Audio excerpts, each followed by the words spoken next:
ಕುಮಾರ್ ಅವರು ಮತ್ತು ಅಮ್ಮಣ್ಣವರಿದ್ದಾರೆ. ಹಾಗೆ ಬೇರೆ ಬೇರೆ ಸಂಘಟನೆಗಳು, ದಲಿತ ಸಂಘರ್ಷ ಸಮಿತಿ, ಇವರೆಲ್ಲರ ಸಹಕಾರದಲ್ಲಿ ಇವತ್ತಿನ ಕಾರ್ಯಕ್ರಮ ಅವರು ಆಯೋಜನೆಯನ್ನ ಮಾಡಿದ್ದಾರೆ.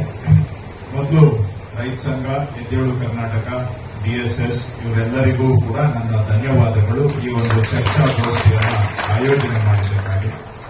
ಪಾಟೀಲ್ರು ಹೇಳಿದ ಹಾಗೆ ಬೆಂಗಳೂರಿನಲ್ಲಿ ಈ ಕಾರ್ಯಕ್ರಮ ಚರ್ಚೆ ಆರಂಭ ಆಯಿತು. ಅದಾದ್ಮೇಲೆ ರೈತ ಸಂಘದವರು ಮಂಡ್ಯದಲ್ಲಿ ಮಾಡಬೇಕು ಅಂದ್ರು, ಅಲ್ಲೊಂದು ಮಾಡಿ, ಗದಗಿನಲ್ಲೊಂದು ಮಾಡಿ, ಇವತ್ತು ಈ ಭಾಗದಲ್ಲಿ ರಾಯಚೂರಿನಲ್ಲಿ ಚರ್ಚೆಯನ್ನ ಇಟ್ಕೊಂಡಿದೆ. ರಾಜಕೀಯ ಮತ್ತು ಪ್ರಜಾಪ್ರಭುತ್ವ ವ್ಯವಸ್ಥೆಯಲ್ಲಿ ರಾಜಕೀಯ ಒಂದು ಬದುಕಿನ ವಿಷಯಗಳ ಮೇಲೆ ಆಧಾರಿತವಾಗಿರಬೇಕು. ಹೊಟ್ಟೆಪಾಡಿನ ವಿಷಯದ ಮೇಲೆ ರಾಜಕೀಯ ನಡೀಬೇಕು. ಬರೀ ಕತೆ, ಸುಳ್ಳು ಕಟ್ಟುಕತೆಗಳ ಮೇಲೆ ನಡೆದ್ರೆ ಬದುಕು ಕೂಡ ಕತೆಗಳಲ್ಲಿ ಕಂಡುಕೊಳ್ಬೇಕಾಗುತ್ತೆ, ನಿಜ ಜೀವನದಲ್ಲಿ ಅಲ್ಲ. ಬದುಕು ಬರೀ ಕಥೆಯಲ್ಲಿ ಉಳಿದೋಗುತ್ತೆ, ನಿಜ ಜೀವನದಲ್ಲಿ ಕಷ್ಟ ಆಗಬೇಕಾಗುತ್ತೆ. ಹಾಗೂ ಎರಡನೇದು,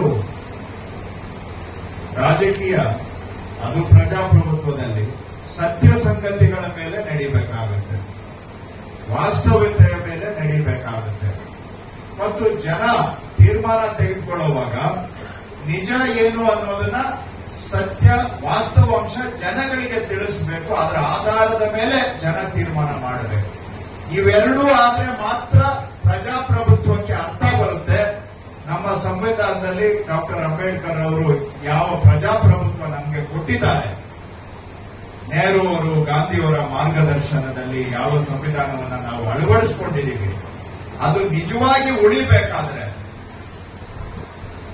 ನಾವು, ಅವರು ಕೊನೆಯಲ್ಲಿ ಹೇಳಿದರು, ಈ ದೇಶದ ಬಹುಸಂಖ್ಯಾತರು, ಅದರಲ್ಲಿ ರೈತರು ಇದ್ದಾರೆ, ಎಲ್ಲಾ ಜಾತಿಯ ರೈತರಿದ್ದಾರೆ, ಎಲ್ಲಾ ಜಾತಿಯ ಬಡವರಿದ್ದಾರೆ, ಜೊತೆಗೆ ಶೋಷಿತ ಸಮುದಾಯಗಳಿಗೆ ಸೇರಿದಂತ ಅದು ದಲಿತರಾಗಲಿ, ಪರಿಶಿಷ್ಟ ಪಂಗಡದವರಾಗಲಿ, ಎಲ್ಲರೂ ನಾವು ಬಹುಸಂಖ್ಯಾತರು 70% ಇದ್ದೇವೆ ಈ ದೇಶದಲ್ಲಿ. ನಾವು ಯಾರ್ದೋ ಮನೆ ಕೂಲಿ ಆಳು ಆಗಬಾರದು, ಯಾರ್ದೋ ಮನೆಯ ಜೀತದ ಆಳು ಆಗಬಾರದು. ನಮ್ಮ ಜೀವನ ಕೇವಲ ಒಂದು ಬೆರಳೆಣಿಕೆಯಷ್ಟು 4-5 ಮಂದಿ ಕಾರ್ಪೊರೇಟ್ ದೊರೆಗಳ ಜೀತಕ್ಕೆ ಸೀಮಿತ ಆಗಬಾರದು ಅಂತ ಹೇಳಿದ್ರೆ ನಿಜವಾದ ಅರ್ಥದಲ್ಲಿ ಪ್ರಜಾಪ್ರಭುತ್ವ ಉಳಿಬೇಕು. ಬರೀ ವೋಟ್ ಹಾಕ್ಬಿಟ್ರೆ ಪ್ರಜಾಪ್ರಭುತ್ವ ಆಗೋದಿಲ್ಲ.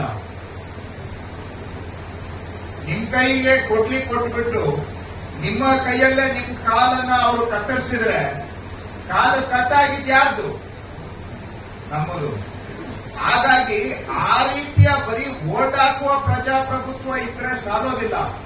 ನಿಜವಾದಂತಹ ಪ್ರಜಾಪ್ರಭುತ್ವ ದೇಶದಲ್ಲಿ ಉಳಿಬೇಕು ಅಂದ್ರೆ ಬೇರೆ ಬೇರೆ ವಿಷಯಗಳು ನಡುವೆ ಇವೆರಡು ಮುಖ್ಯ ಆಗುತ್ತೆ. ಒಂದು, ಬದುಕಿನ ಮೇಲೆ ರಾಜಕೀಯ ನಡೀಬೇಕು.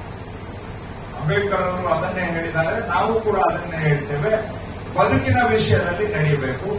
ಎರಡನೇದು, ವಾಸ್ತವ ಸತ್ಯದ ಮೇಲೆ ನಡೀಬೇಕು, ಕಟ್ಟುಕತೆಗಳ ಮೇಲೆ ಅಲ್ಲ. ಸೊ ಆ ಎರಡೂ ಉದ್ದೇಶದಿಂದ ಇವತ್ತು ನಮ್ಮ ಬದುಕಿಗೆ ಸಂಬಂಧಪಟ್ಟಂತಹ ಕೆಲವು ವಿಷಯಗಳನ್ನ ನಿಮ್ಮ ಮುಂದೆ ಚರ್ಚೆಯಲ್ಲಿ ಇಡ್ಲಿಕ್ಕೆ ಬಯಸ್ತೇನೆ. ನಮ್ಮ ಬದುಕು ಅಂದ್ರೆ ನಮ್ಮ ರಾಜ್ಯ ಕರ್ನಾಟಕ. ಸಂವಿಧಾನದ ಪ್ರಕಾರ ಹೆಚ್ಚಿನ ಜವಾಬ್ದಾರಿಗಳು ಜನರ ಕಲ್ಯಾಣಕ್ಕೆ ಸಂಬಂಧಿಸಿದಾಗೆ ರಾಜ್ಯ ಸರ್ಕಾರದ್ದೇ ಆಗಿರುತ್ತೆ. ಇದನ್ನ ಒಟ್ಟು ದೇಶದ ಸರ್ಕಾರಗಳ ಜವಾಬ್ದಾರಿಯಲ್ಲಿ 65% ಜವಾಬ್ದಾರಿಗಳು ರಾಜ್ಯ ಸರ್ಕಾರದಿದೆ, 30-35% ಕೇಂದ್ರ ಸರ್ಕಾರದ ಜವಾಬ್ದಾರಿ ಇದೆ ಜನಗಳ ಕಲ್ಯಾಣ ಬಂದಾಗ. ಒಂದು ರಾಜ್ಯ ಸರ್ಕಾರ ಸರಿಯಾಗಿ ಜನಗಳ ಕಲ್ಯಾಣ ಮಾಡಬೇಕು ಅಂತ ಹೇಳಿದ್ರೆ ಅದಕ್ಕೆ ಸಂವಿಧಾನಬದ್ಧವಾಗಿ ನಮಗೆ ಬರಬೇಕಾದಂತ ಸಂಪನ್ಮೂಲ, ಅನುದಾನ, ತೆರಿಗೆ ಇವುಗಳನ್ನೆಲ್ಲ ನಮಗೆ ಕೊಟ್ಟಿದ್ದಾರೆ. ಇದು ಕಾಲದಿಂದ ಕಾಲಕ್ಕೆ ನಮಗೆ ಬೇಕಾದಂತಹ ಸಂಪನ್ಮೂಲ ನಮ್ಮ ಕೈಗೆ ಸಿಕ್ಕಿದ್ರೆ ರಾಜ್ಯ ಸರ್ಕಾರ ಸರಿಯಾಗಿ ಜನಗಳ ಕಲ್ಯಾಣ ಮಾಡಬಹುದು, ಬದುಕನ್ನ ರೂಪಿಸಲಿಕ್ಕೆ ವಾತಾವರಣ ಕಟ್ಟಬಹುದು. ಆದರೆ ಇವತ್ತು ವ್ಯವಸ್ಥಿತವಾಗಿ ನಮ್ಮಂತ ರಾಜ್ಯ ಸರ್ಕಾರಗಳ ಕತ್ತು ಹಿಸುಕುವಂತ ಕೆಲಸ ಹಾಲಿ ಕೇಂದ್ರ ಸರ್ಕಾರದಿಂದ ನಡೀತಾ ಇದೆ. ನಮ್ಮ ಸಂಪನ್ಮೂಲಗಳನ್ನ ಕಿತ್ಕೊಂಡು ನಮಗೆ ಬರತಕ್ಕಂತ ಅನುದಾನಗಳನ್ನ ತಾತ್ಕಾಲಿಕವಾಗಿ ಕಡಿತ ಮಾಡಿ ನಾವು ಸ್ವಂತ ಕಾಲ ಮೇಲೆ ನಿಂತು ನಮ್ಮ ಸರ್ಕಾರ, ನಮ್ಮ ರಾಜ್ಯ, ನಮ್ಮ ಜೀವನವನ್ನ ನಡೆಸುವಂತ ನಮ್ಮ ಶಕ್ತಿಯನ್ನ ದಿನೇ ದಿನೇ ಅದನ್ನ ಕಡಿತ ಮಾಡಿ ಕುಂದಿಸಿ ನಮ್ಮ ಮೇಲೆ ಒಂದು ರೀತಿ ಸ್ವಂತ ಜೀವನ ನಡೆಸುವಂತ ಶಕ್ತಿಯ ಮೇಲೆ ಇವತ್ತು ಪದೇ ಪದೇ ದಾಳಿ ನಡೀತಾ ಇದೆ. ಒಂದು ರೀತಿಯ ಸರ್ಜಿಕಲ್ ಸ್ಟ್ರೈಕ್ ಅಂತ ಹೇಳ್ಬೋದು. ಕರ್ನಾಟಕ ಅಂತ ಸ್ವಾಯತ್ತ ರಾಜ್ಯಗಳ ಮೇಲೆ ನಡೀತಾ ಇದೆ. ಇದರ ಉದ್ದೇಶ ಏನು ಅಂತ ಹೇಳಿದ್ರೆ, ನಾನು ಇವೆಲ್ಲ ತಾತ್ಪರ್ಯ ಕೊನೆಗೆ ಹೇಳಬೇಕಾಗಿತ್ತು, ಆದ್ರೆ ಆರಂಭದಲ್ಲಿ ಹೇಳ್ತಾ ಇದ್ದೇನೆ. ನಮ್ಮಂತ ರಾಜ್ಯಗಳು ಅವರ ಕಪಿಮುಷ್ಟಿಯಲ್ಲಿ ಕೆಲಸ ಮಾಡಬೇಕು. ಯಾವ ತರ ಬಡವರು ಶ್ರೀಮಂತರಿಗೆ ದುಡಿಬೇಕು ಅನ್ನೋದು ಇವರ ವಾದ ಆಗಿದೆ. ಯಾವ ತರ ರೈತರು ಕಾರ್ಪೊರೇಟ್ ಸಂಸ್ಥೆಗಳಿಗೆ ಪೂರಕವಾಗಿರಬೇಕು ಅನ್ನುವಂತದ್ದು ಇವರ ಪಾಲಿಸಿ ಆಗಿದೆ. ಅದೇ ತರ ರಾಜ್ಯಗಳ ಜುಟ್ಟು ಕೇಂದ್ರ ಸರ್ಕಾರದ ಬಿಜೆಪಿಯವರ ಕೈನಲ್ಲಿ ಇರಬೇಕು. ನಾವು ಹೇಳಿದಂಗೆ ಅವರು ಕೆಲಸ ಮಾಡ್ಕೊಂಡಿರಬೇಕು. ನಾವು ಕೊಟ್ಟಿದ್ರಲ್ಲಿ ಅವರು ಬದುಕಬೇಕು. ಯಾರು ಪಾಲನ್ನ ಕೇಳೋ ಆಗಿಲ್ಲ, ಯಾರು ಸಂವಿಧಾನಬದ್ಧವಾದ ಹಕ್ಕನ್ನ ಕೇಳೋ ಆಗಿಲ್ಲ. ನಾವು ಕೊಟ್ರೆ ಅದೇ ನಮ್ಮ ಪುಣ್ಯ ಅಂತೇಳಿ ತಗೊಂಡು ಧನ್ಯತೆಯಿಂದ ನಮ್ಮ ಬಗ್ಗೆ ಧನ್ಯತೆಯಿಂದ ಜೀವನ ಮಾಡಬೇಕು. ಈ ಒಂದು ಮನೋಭಾವ ಕಾಣ್ತಾ ಇದೆ. ಇದರಿಂದ ನಮ್ಮಂತಹ ಪ್ರಗತಿಪರ ರಾಜ್ಯಗಳಿಗೆ ಬಹಳ ಹೊಡೆತ ಬೀಳ್ತಾ ಇದೆ. ಯಾವ ರೀತಿ ಹೊಡೆತ ಬೀಳ್ತಾ ಇದೆ ಅನ್ನೋದನ್ನ ನಾನು ಮುಂದಿನ ಒಂದೊಂದು ವಿಷಯವನ್ನು ಕೂಡ ಬಿಡಿಸಿ ಹೇಳ್ತೇನೆ. ಅದು ಹಣಕಾಸಿನ ವಿಷಯದಲ್ಲಿ ಯಾವ ತರ ಕರ್ನಾಟಕಕ್ಕೆ ಅನ್ಯಾಯ ಆಗ್ತಾ ಇದೆ, ಮತ್ತು ಎರಡನೇದು ಬರ ಪರಿಹಾರದ ವಿಷಯದಲ್ಲಿ ಯಾವ ತರ ಕರ್ನಾಟಕಕ್ಕೆ ಅನ್ಯಾಯ ಆಗ್ತಾ ಇದೆ, ಮತ್ತು ಮೂರನೇದು ನೀರಾವರಿ ವಿಷಯದಲ್ಲಿ ಯಾವ ತರ ಕರ್ನಾಟಕಕ್ಕೆ ಅನ್ಯಾಯ ಆಗ್ತಾ ಇದೆ ಅಂತ ಈ ಮೂರು ಮಜಲುಗಳನ್ನ ಮಾತ್ರ ತೆಗೆದುಕೊಂಡು ನಾನು ತಮಗೆ ಉಲ್ಲೇಖ ಮಾಡಿ ಉದಾಹರಣೆ ಮುಖಾಂತರ ಕೆಲವು ವಿಷಯಗಳನ್ನ ತಮ್ಮ ಗಮನಕ್ಕೆ ತರ್ತೇನೆ. ಇನ್ನೊಂದು ಇವತ್ತಿನ ಇದರ ಸಾರಾಂಶ, ಕಳೆದ 10 ವರ್ಷದಿಂದ ದೇಶದ ದುಡಿಯೋ ವರ್ಗ, ಅದು ದಲಿತರಿರಲಿ ಮತ್ತು ಎಲ್ಲ ದಲಿತರನ್ನೂ ಒಳಗೊಂಡು ಬೇರೆ ಜಾತಿಯ ಬಡವರು ದುಡಿಯೋ ವರ್ಗದವರ ಪರಿಸ್ಥಿತಿ ಗಂಭೀರ ಆಗಿದೆ. ಅದು ಬೆಲೆ ಏರಿಕೆ ಮುಖಾಂತರ ಆಗ್ಬೋದು, ಸಾಮಾನ್ಯ ಜನ ಬಳಸುವಂತ ಐಟಮ್ಗಳ ಮೇಲೆ ಹಾಕಿರುವಂತಹ ಜಿಎಸ್ಟಿ ಟ್ಯಾಕ್ಸ್ಗಳಿಂದ ಆಗಿರಬಹುದು. ಇದೆಲ್ಲ ಒಟ್ಟಾರೆ ಪ್ರತಿಫಲ ಏನು ಅಂದ್ರೆ ಬಡವರ ದುಡಿಮೆ ಅವರ ಕೈನಲ್ಲಿ ಉಳಿತಾ ಇಲ್ಲ. ಬಡವರ ದುಡಿಮೆ ಪ್ರತ್ಯಕ್ಷವಾಗಿ ಅಥವಾ ಪರೋಕ್ಷವಾಗಿ ಶ್ರೀಮಂತರ ಮನೆಗೆ ಸೇರ್ತಾ ಇದೆ.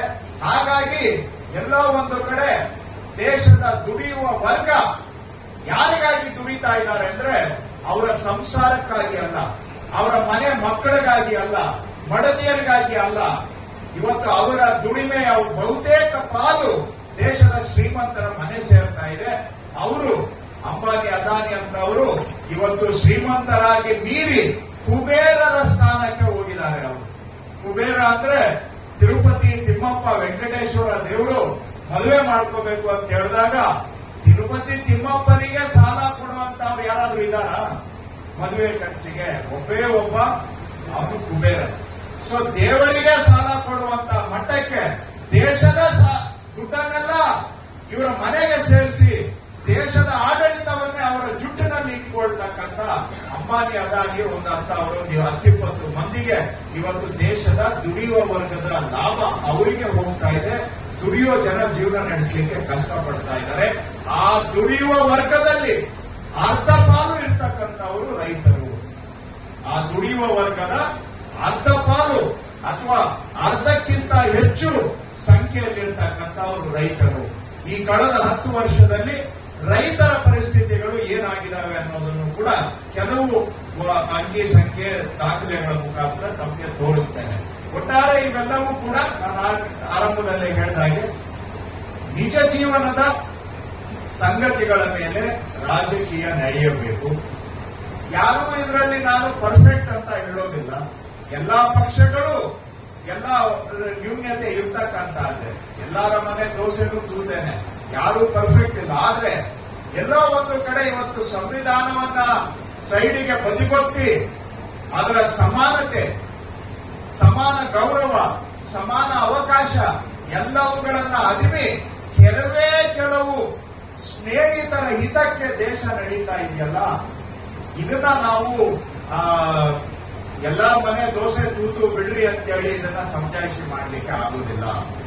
ಇದು ನಮ್ಮ ಇಡೀ ವ್ಯವಸ್ಥೆಯನ್ನೇ ಬುಡಮೇಲು ಮಾಡತಕ್ಕಂತಹ ವ್ಯವಸ್ಥಿತ ದಾಳಿ ಇದು ಪ್ರಜಾಪ್ರಭುತ್ವದ ಮೇಲೆ, ನಮ್ಮ ಸಂವಿಧಾನದ ಮೇಲೆ. ಹಾಗಾಗಿ ಇಂಥ ಚರ್ಚೆ ಬಹಳ ಅವಶ್ಯಕ. ಈಗ ರೈತ ಸಂಘದವರಾಗ್ಲಿ, ಎದ್ದೇಳು ಕರ್ನಾಟಕ ಆಗ್ಲಿ, DSSನವರಾಗ್ಲಿ, ಮಾದಿಗ ಹೋರಾಟ ಸಮಿತಿಯವರಾಗ್ಲಿ, ಅವ್ರು ಯಾರು ಕೂಡ ನಮ್ಮ ಪಕ್ಷದ ಪ್ರಾಯೋಜಿತ ಸಂಘಟನೆಗಳಲ್ಲ. ಅವರು ನಮ್ಮ ಪಕ್ಷದ ವಿರುದ್ಧ, ನಮ್ಮ ಸರ್ಕಾರಗಳ ವಿರುದ್ಧ ಅನೇಕ ಬಾರಿ ಹಿಂದೆನೂ ಹೋರಾಟ ಮಾಡಿದ್ದಾರೆ, ಇವತ್ತು ಹೋರಾಟ ಮಾಡ್ತಾ ಇದ್ದಾರೆ, ಮುಂದೆ ಹೋರಾಟ ಮಾಡ್ತಾರೆ. ಅದನ್ನ ನಾನು ಸ್ವಾಗತಿಸ್ತೇನೆ, ಗೌರವಿಸ್ತೇನೆ. ನಾನು ಯಾರು ನನ್ನ ವಿರುದ್ಧ ಧ್ವನಿ ಎತ್ತಬಾರದು ಅಂತ ನಮ್ಮ ಸಂಸ್ಕೃತಿ ಅಲ್ಲ.